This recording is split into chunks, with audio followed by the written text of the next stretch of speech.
The AToS Christmas 2020 event is accessed by going to Ring 1 in Another's Towers of Stupidity, going to the sleigh, and standing on the green button until all of your items are loaded in, and it decides to teleport you.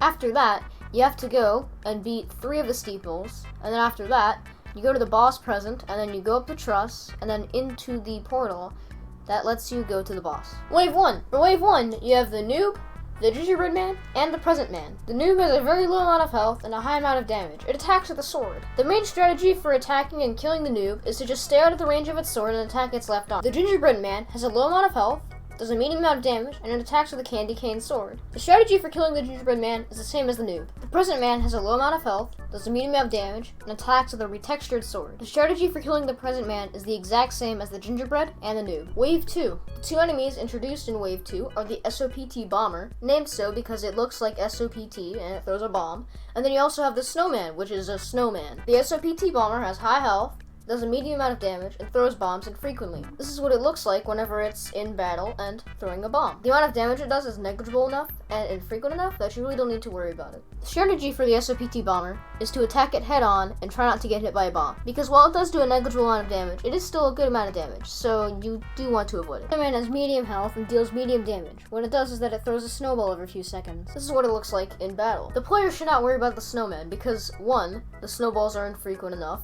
2. They only ragdoll the player for a few seconds, and 3. They're very easy to dodge, so just don't worry about it. Strategy for killing the snowman is the same as the SOPT bomber. Wave 3. Wave 3 introduces the boombox, as they're funnily called, and the ice bomber. The boombox has a high amount of health, deals a medium amount of damage, and throws bombs around.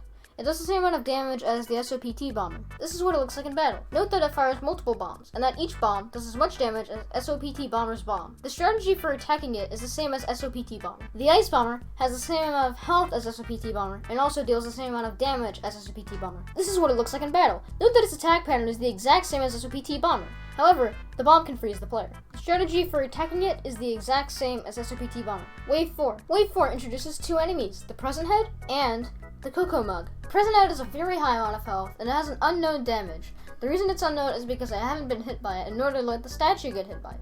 It explodes after some time on the battlefield. These are all 3 variations of the present head. The strategy for killing the present head is to just kill it before it explodes. Also, under any circumstances, do not let it explode near the statue or else it might deal a big chunk of its health. The cocoa mug looks like a cocoa mug, so it's called a cocoa mug. It has a high amount of health, it has an unknown amount of damage because, again, I didn't let it hit me or the statue.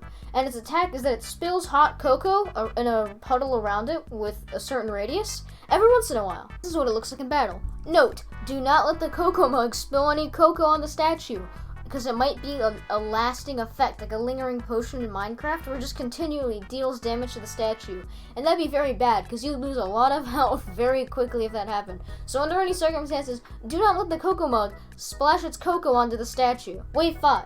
Only 1 enemy is introduced in Wave 5, which is the ornament guy. The ornament guy has a very high amount of health, and again, an unknown damage, but what it does is that it throws an ornament every once in a while. This is what it looks like in battle. From what I can tell, there's literally nothing to worry about, because from all the times that I fought an ornament guy, nothing happened in terms of damage to either me or the statue, so just kill it, I guess? But don't let it get to the statue, just kill it. Let's talk about strategies. There are different strategies for different amounts of players. However, before we talk about the different strategies, we need to talk about the enemy's AI. The main part we need to worry about is the pathfinding. There are 3 kinds of pathfinding for the enemy. First, there's the pathfinding from the spawn to the entrances of the battlefield. This one's not important because it doesn't affect the player. Second, there's the pathfinding from the inside of the battlefield to the statue.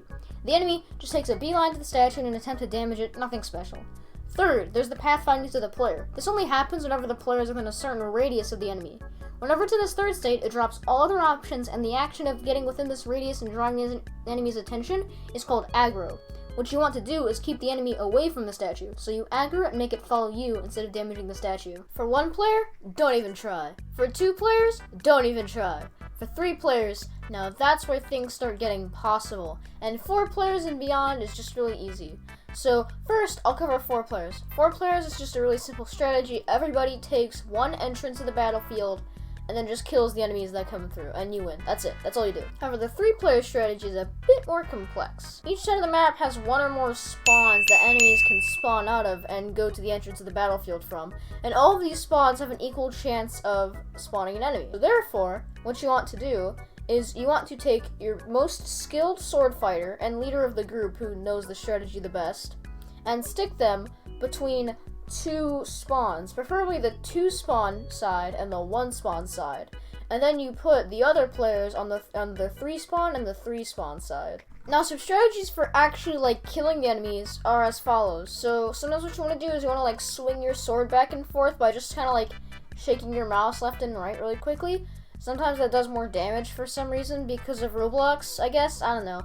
And the other strategy is if you're in a 3-player, and if you're the skilled sword fighter having to deal with 2 groups. One strategy is if 2 enemies spawn at the same time.